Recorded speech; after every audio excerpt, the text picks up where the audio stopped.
What's up, everybody? Welcome in another edition of Bets and Ball Games with Edwards and Greeson. We are recording at 11 a.m. Eastern on Happy Friday to everyone. All right, let's start off by telling you about the great folks over at Bet Online, which is your top spot for all your live betting action and contest. UFC, NBA, NHL are in full swing. BetOnline is your number one source for wagering news, odds, trends, and predictions.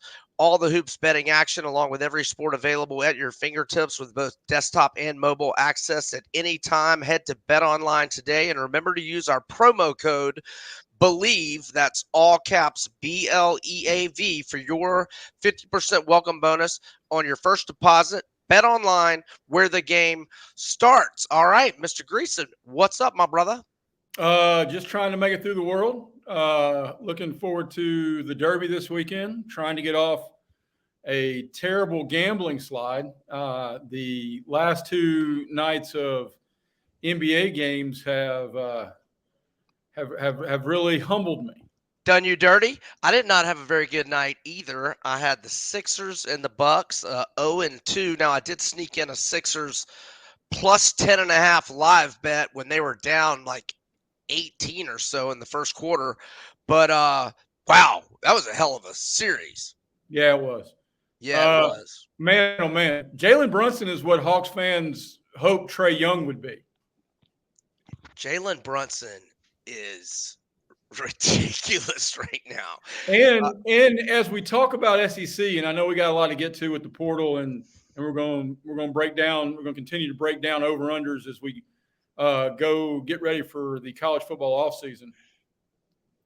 How big of an indictment is the underachievement of John Calipari in Lexington when you see somebody like Tyrese Maxey has become an alpha in the league? I mean, Shea Gilgeous-Alexander is a dude, and we're not even talking about Devin Booker, Anthony Davis, of John Wall and Anthony Davis and DeMarcus Cousins and all. Booker. I mean, for the love of Pete, man, Karl Anthony Towns. I mean, that's too many dudes to only have one natty. Yeah, and as we see Mark Pope putting this roster together, it's not a lot of superstars, but it seems like it's a lot of solid players. I mean, obviously he had to like start from scratch, so it's a lot of veteran players. So it's going to be completely different from what they've seen for. Well, let me ask you though, contrarian take. Mm-hmm. It's still one and doneers. They're just 23 instead of 18. They've never played together. Right. Yeah. So I'm looking at the roster now. So 1, 2, 3. Yeah, there's 5 grad transfers. Now, looks like a couple of them have a couple of years eligibility if, I think these are guys that will probably stick around. We'll see. So it's going to be interesting to see, how the results vary. I mean, right now, I would say they're probably going to be a tournament team. I mean, that's what last year's team was, a tournament team, ousted in the first round. All they got to do is win a game, and then they've done more than what Calipari did, this previous season. So today's going to be our Georgia Bulldogs 2024 football show, but we're going to hit on some portal stuff here real quick before we get into that. And the biggest news, actually Johnell Davis, but I'm talking about a team in terms of a guy defecting, especially if he ends up going to another SEC school. It's a killer for Vandy. I mean, Vin Allen Lubin, when he was healthy, especially late in the year, I mean, him hitting the portal, that's big, especially if he's going to go to another SEC school. But the biggest thing is what Calipari, it's taking him a little time, but it's starting to happen now. And Johnell Davis and Jonas Adu, huge gets. Well, Johnell Davis will be probably the most impactful portal guy. I mean, in that offense, the guy who wasn't he the conference player of the year at Florida Atlantic? I believe so. And I mean, he lit it up. It was 18 plus a night and fits in perfectly in that Antonio Reeves type of has depth offensively, but also can put it on the floor and get to where he wants to score. I mean, And College hyper. offense is elementary, but for the pieces that he gets and the guys who fit into that elementary offense, they're going to get a ton of opportunities. Yeah, Davis is really efficient. I mean, for a guard to shoot 48.3% from the field, 41.4% from three, 85.7% from the free throw line, and he can defend, and he's got size at 6'4". He's got 1.4 steals per game, and he rebounds a lot, 6.3 rebounds per game this past year. And, Adu gives them terrific size. He can start at center. Then You you know, bring the big Z that he took yeah. with him from Lexington off the bench. I mean, yeah, he's still got work to do to fill out that roster for them to be. But I think Arkansas is going to be a top 25 team. I think Kentucky will be a top 25 team with these pieces. But I still think they're chasing both teams in the state of Alabama, and I think they better mind their P's and Q's or they'll be chasing Florida. Yeah, and Alabama's still awaiting word on Mark Sears, and that'll probably be in a couple of weeks. But unless he just absolutely lights it up at these camps, or goes to certain cities to try out for certain teams, unless he lights it up, because right now he's not forecasted as a top 80 player, and there's only 60 picks in the draft, and if you don't go in the top 30, you're not getting a guaranteed contract. So I think he'll be back. I think Alabama is going to be preseason top 3. You want to hear something crazy? Let me hear it. Let's think about this in the modern era of the NIL. Mark Sears could very well be staying in the draft protocol to negotiate a better NIL deal to return to Kentucky, to Tuscaloosa. Sure, and they better give it to him. Yeah, and so I mean, think about what happened with Oscar Tshiebwe a couple years ago. He was projected a top 20 pick, but he was making more money. I mean, he'd have to be a top 10 pick to make more money than what he was making in Lexington just in jersey sales. Right. Right. All right. Any other guys do we want to hit on in the portal before we jump over to Georgia? Well, I think there are a couple. I think Buzz Williams is doing good work in A&M. I think Missouri continues to just get gutted. I think the guard Calipari got. I think J.P. Pegues at Auburn. I think those are going to be two most critical additions. And the kid Rick Barnes got from Drexel that everybody in Knoxville is holding their breath is going to be Dalton Connect 2.0.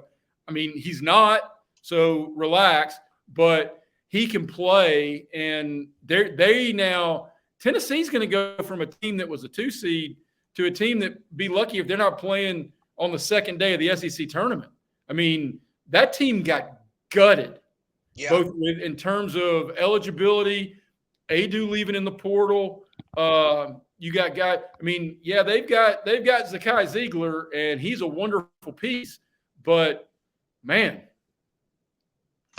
well, there's still a lot of good players out there, though. So I mean, the including roster. The kid from Vandy, and you're right, the kid from Vandy. I mean, he was a beast against Janai Broome when they played Auburn. And he was a dude against Florida. Oh, yeah. He lit us up. 25 and 11 against Florida. Yeah, that regular season finale, he ate our ass up. There's no doubt about it. But hopefully for us SEC fans, hopefully we can get Wooga Poplar and Norchad O'Meara, because those are two studs from the Canes, and I know there'll be SEC teams. Where do you think the Toppin kid? You think the youngest Toppin, who's in the portal from New Mexico, will look over here towards this league? I mean, you talk about another guy's roster got gutted was Richard Pitino in the Lobos. Yes, it was. I mean, he had a couple of portals and he ran out a couple of eligibilities. I mean, he kept the point guard, but he went from having 5 dudes to having a point guard and trying to.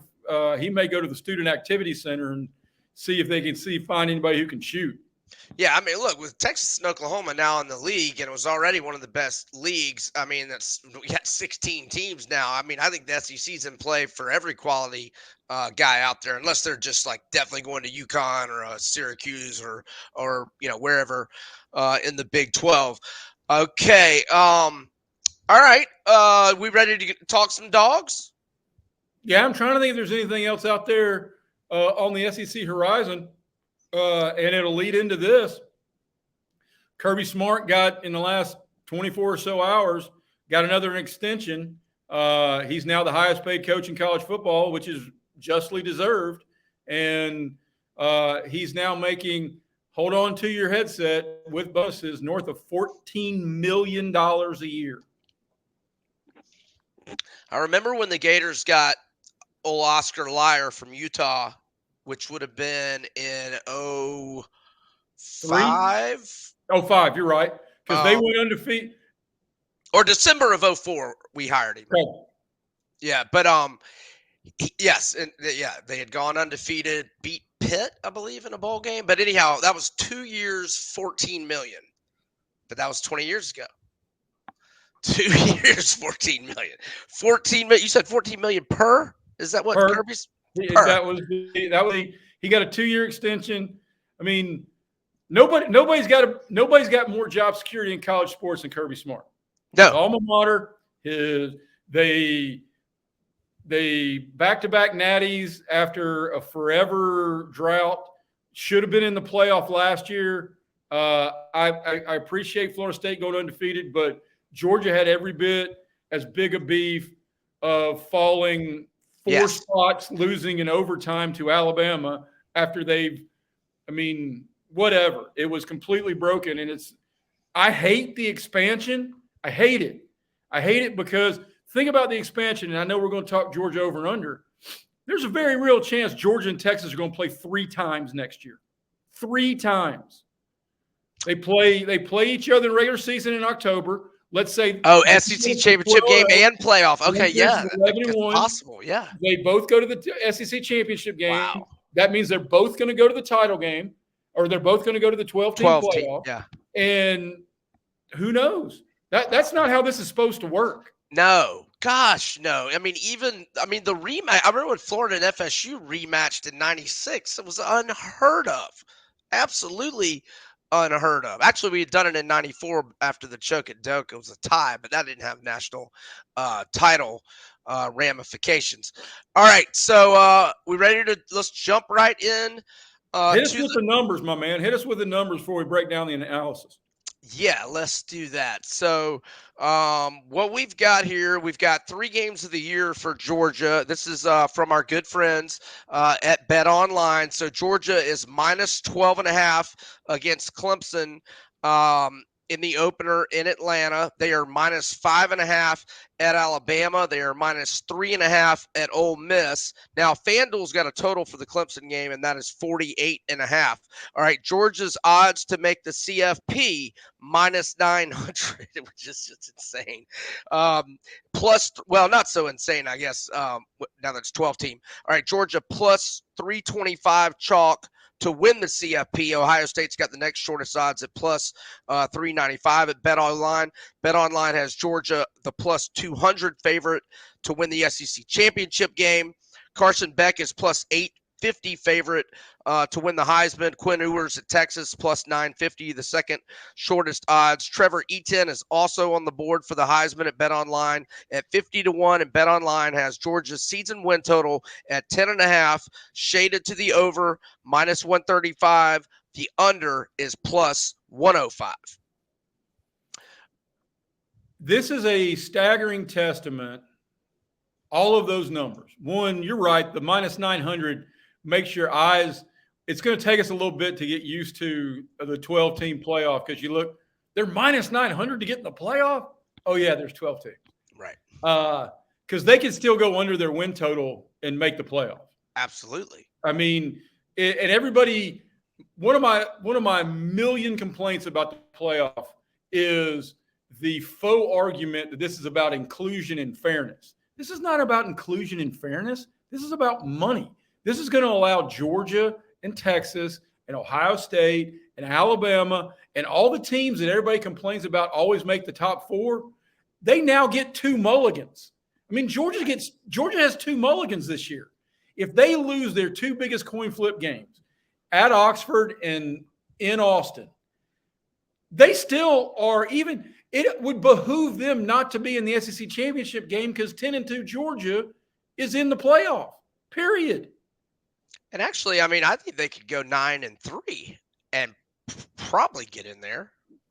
I mean, you don't want to do that, obviously. Depending on what those 3 are. If you lose close at Bama, close at Texas, and then close at Ole Miss, but then you also have a quality win against Tennessee, a quality win at Kentucky, a quality win against Clemson, and then we don't know how good Auburn's going to be, but you would. And Florida and Auburn are probably not going to be very good, but oh my gosh, I just totally off topic, but real quick, because I saw this about your quarterback Peyton Thorne. Sydney Sweeney, one of the hottest women on the planet, says that Peyton Thorne is the hottest man in college football. Did you see that? I did not see that, but it's reminiscent of who was the Ole Miss quarterback that Katy Perry was trying to go Cougar down on College Game Day that day? Was it Swag Kelly? It may have been Swag Kelly. And he had a machine gun in the trunk of his car. So, well, okay. Go ahead. Back on topic. Well, I mean, if I'm Peyton Thorne, I'm walking around with my chest out. Ooh, big time. Because Sydney Sweeney's walking around with her chest out. Yes, she is. I mean, they can walk out with their chest out together. I think the biggest lesson, and the reason we hold Georgia's one of your biggest rivals or one of my biggest rivals, or our alma mater's biggest rivals. But if I had grown up later, I probably would have gone to Georgia if the Hope Scholarship had been in play when I graduated Campbell High School in Smyrna, Georgia. But my wife went to Georgia. A whole lot of my family went to Georgia. I hear about it endlessly. Nonstop. Sure. Endlessly. And Georgia has dominated Auburn, but Georgia's dominated college football since Kirby has gotten there. Mark Richt was very good. They were very good under Mark Richt. They were not dominant. Kirby has flipped the switch. And the main reason he has flipped the switch is not any institutional thing he brought from Nick Saban, not any strategical thing he brought from Nick Saban. He brought the realization that if you've got more dudes, you've got better chances to win. And they, over the last 5 years, have gotten more dudes. Look at the draft. They lost 8 players to the draft, and including 2 offensive linemen that got drafted, and they still returned 4 starters. Think about that for a second, Brian. Wow. So what are they lost 2 NFL draft picks, and they're returning 4 starters on the offensive line. That's staggering to me. Staggering. Here's another thing to think about. Since Florida beat Georgia in 2020, 44-28, since that loss, Georgia is 46-2 with 2 natties, and if they don't lose to Bama, they're right there in the mix for a 3rd natty. Like you said, they lost 8 players to the draft, but of their 37 commits in this class, 5 are 5-stars, 25 are 4-stars. Oh, they do have 6 3-stars. It's the number 1 overall class. In terms of the transfer specific, it's 15th. And they have 9 transfers coming in. So it's reload as usual. Go ahead. It is reload, and it is the transfer numbers are down because I think Kirby embraces getting those kids in. He's only picking and choosing like Belichick used to do in free agency.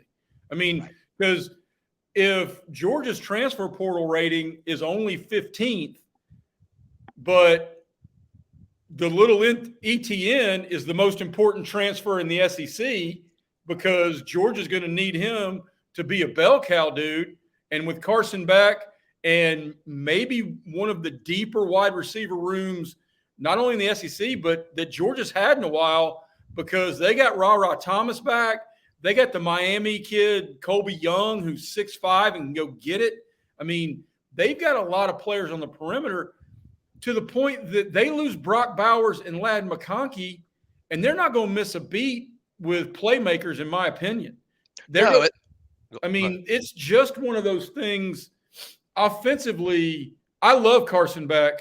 As I would let in terms of the Heisman betting, let him dip a little bit because it's such a roller coaster on the wave of the front runner, and then the voters want to be contrarian.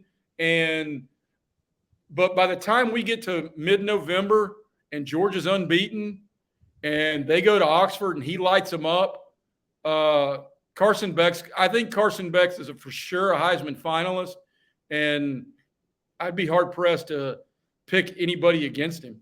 Yeah, I think plus 850. Well, I mean, plus 850 is a hell of a lot better than their plus 325 number to win it all. If they win it all, it's probably going to be Beck. So I think that's a good point. Yeah, I think plus 850 on Beck is a no-brainer. So I'm endorsing that play. Everybody plus 850 on Beck. They also have the Dominic Lovett coming back, the Missouri transfer. And they also added a couple of wide receivers in the portal. The London Humphreys kid from Vandy, who had a very promising freshman year, actually had a big game against Georgia.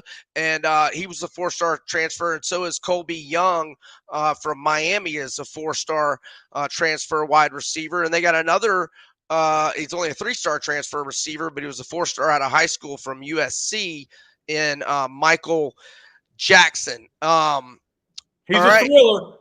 Right? Well, and he gets outside, he can beat it. I got a bunch of them, brother. I'm a dad. I got a bunch of dad jokes. I hear you, my man. And so, they've got they did lose 18 guys to the portal, but it was I'm pretty sure it was probably 15 of them were leaving because they want more playing time. Right. I would guess. I haven't broken them down, each player. But the other part of that is the portal was made for programs like Georgia. Georgia's going to go recruit.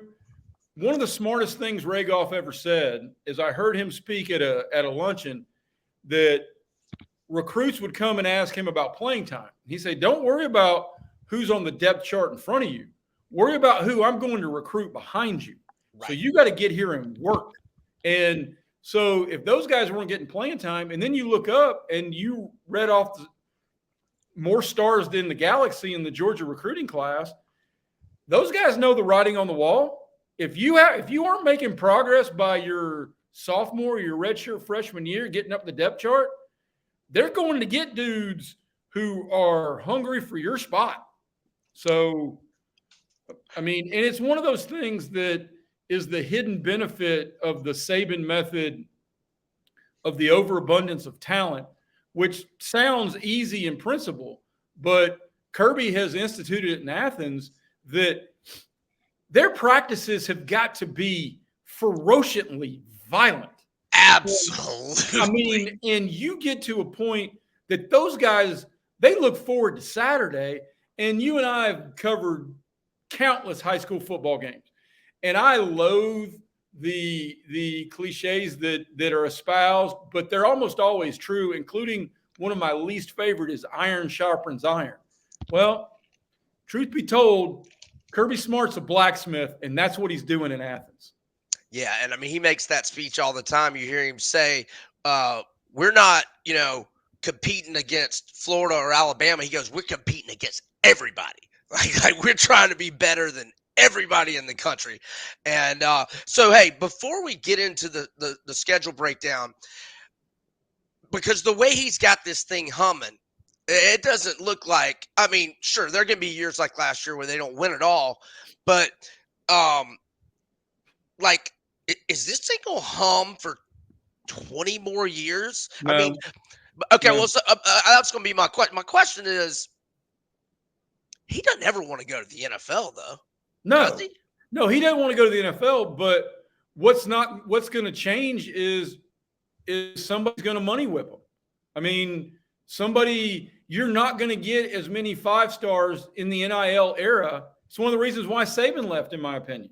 I 'Cause don't think you're going to be able to stock the cupboard so completely now that everybody can pay these kids, and you're going to get a desperate Tennessee, you're going to get a desperate Auburn, A&M. you're going to get a desperate A&M, you're going to get Florida's going to look up whenever they fire Billy Bob, and they bring in a guy. They're going to have. The first thing he's going to say at the Gator Club is, "All right, we need $30 million a year in the NIL budget so we can go get dudes to go compete at the cocktail party."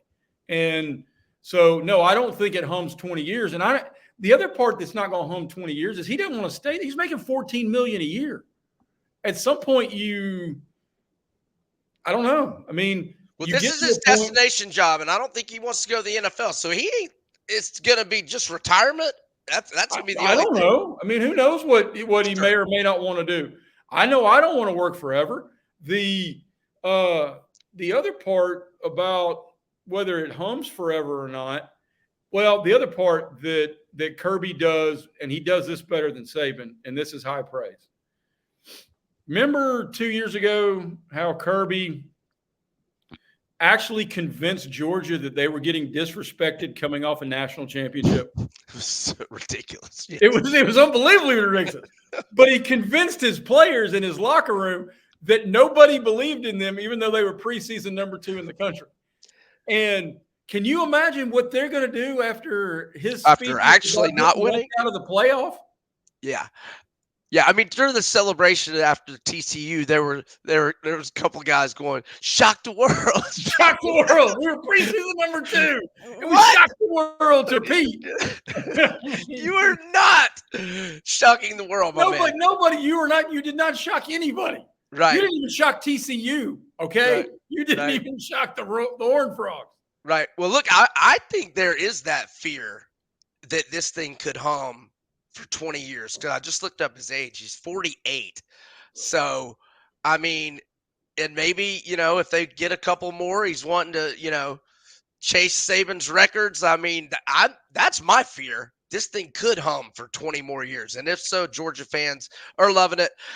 But I don't need to kiss their ass that much. All right, let's get to the schedule.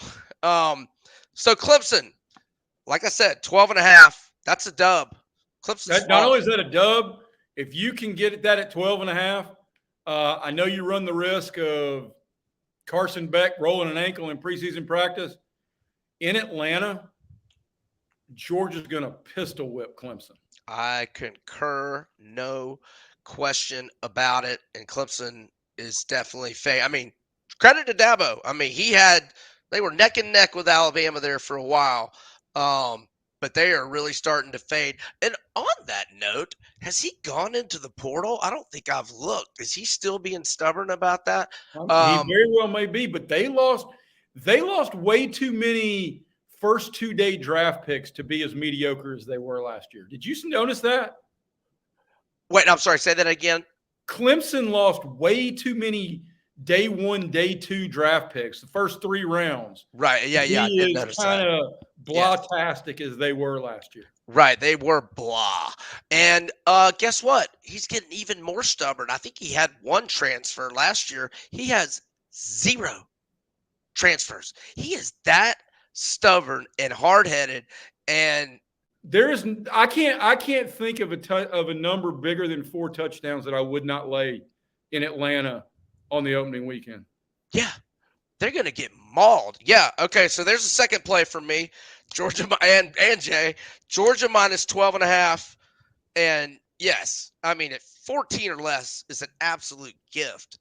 Yes. And they did lose a lot of talent. They lost Shipley. I don't think the quarterback's very good. Yeah, that is going to be an absolute beatdown. All right. So, sorry about that. All right. Tennessee Tech, obviously a W. At Kentucky, they'll be facing their old quarterback. W. Yep. Then they get 2 weeks to prepare for Bama. All right, let me see if Bama gets 2 weeks to prepare for them. Bama does get two weeks to prepare for them as well. So I said 5.5 is the number. You got to lean Georgia there.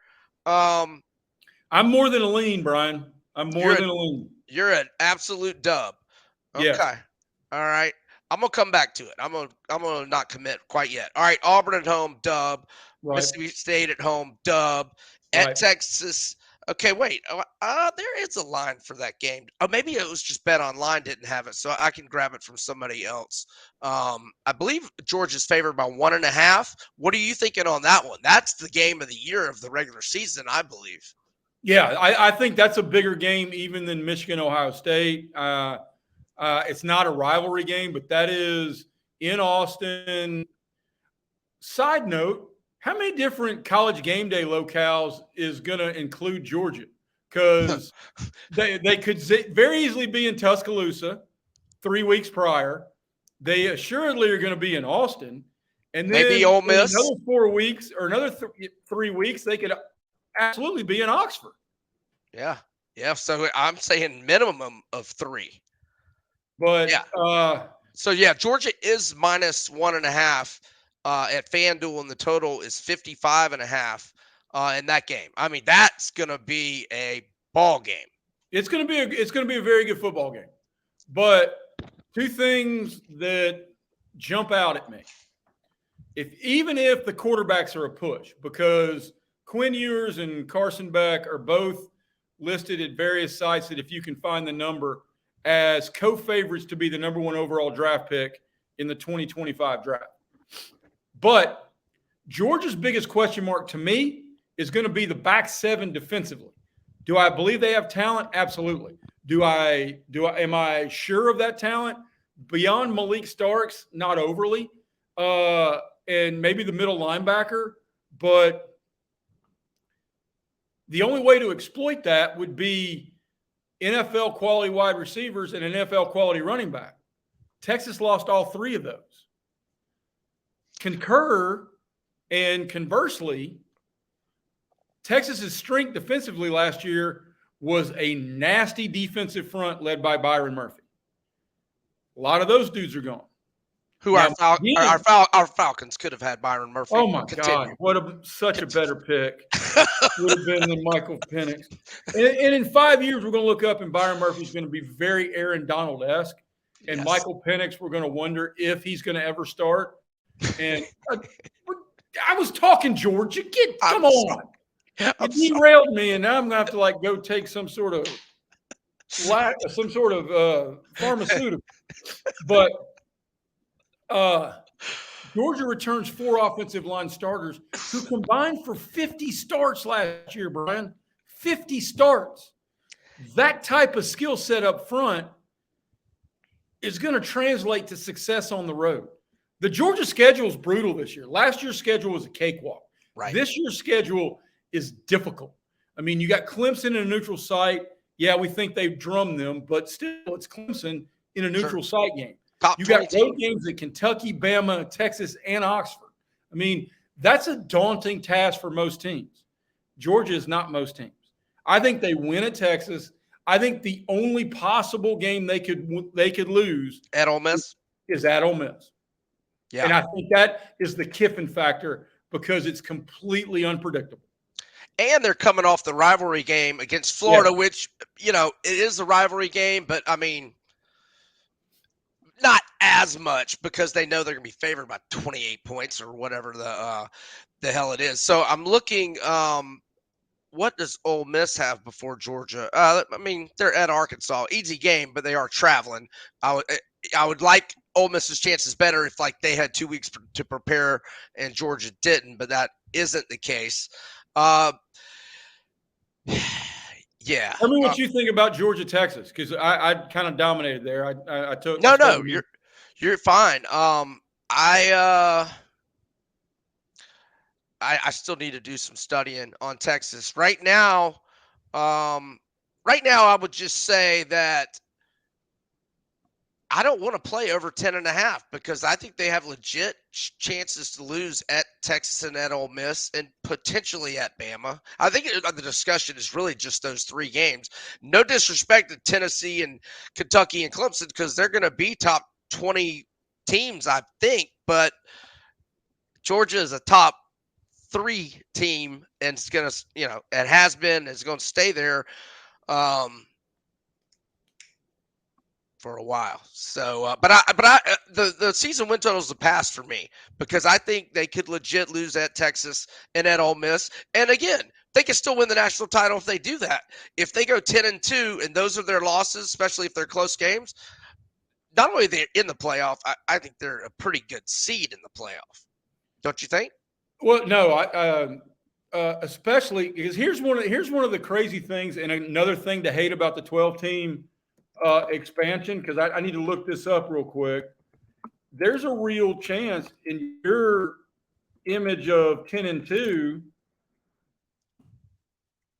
if like the 1 or 2 seed might have to play Georgia. Or are you saying they're going to be like a 4 no. seed? Well, I'm just curious if does Ole Miss and Texas play this year? I'm trying to look up Here, I Ole got it Miss's right. football schedule. I got that right here. So Ole Miss does not play Texas.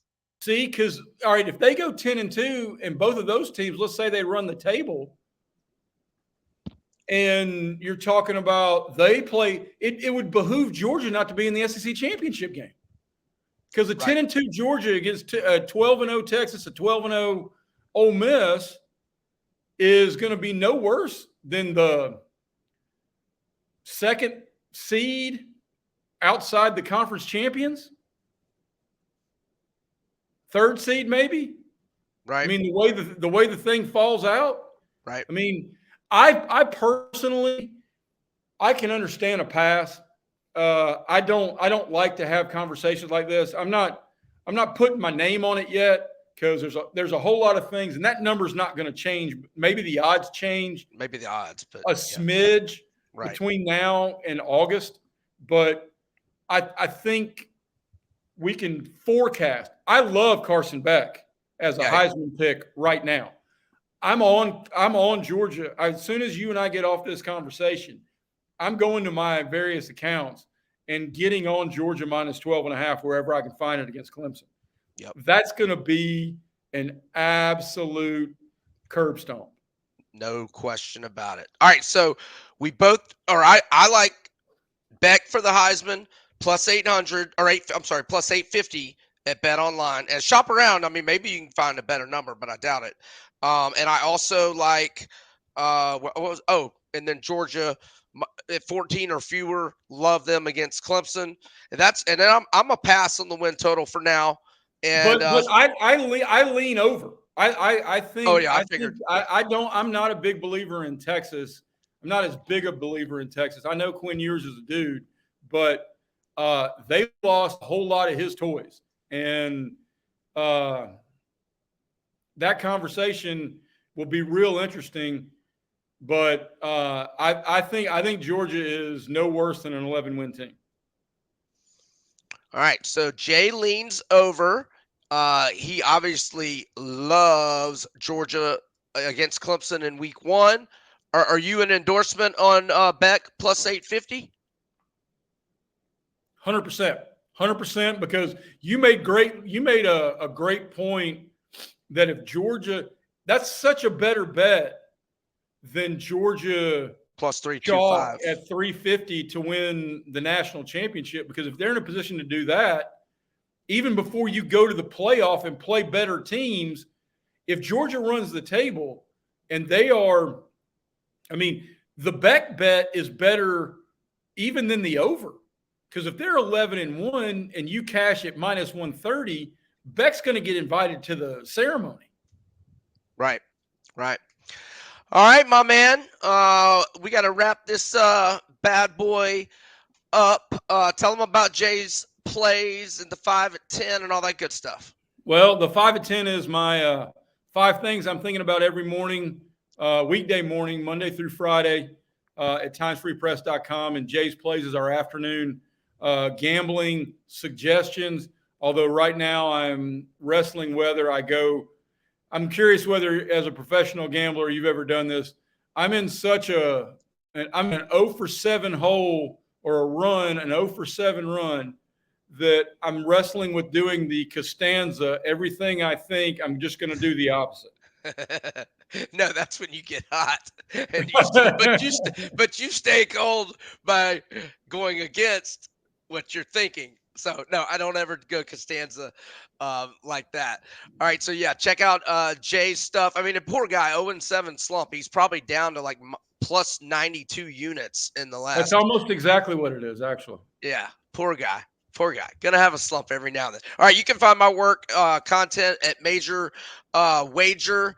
I wrote about the Pacers and the Knicks series that is coming up, and I like one game tonight, and it is the Magic because they are nasty at home. So -3.5 or 4 with the Magic. Follow me on Twitter at Vegas B Edwards. Thanks to our good friends at Bet Online and Southeastern 14. If you're not a subscriber or to Southeastern 14's YouTube channel, do that. And we appreciate you listening. For Jay Greeson, I'm Brian Edwards. Bets and ball games in the books, and we are over and out.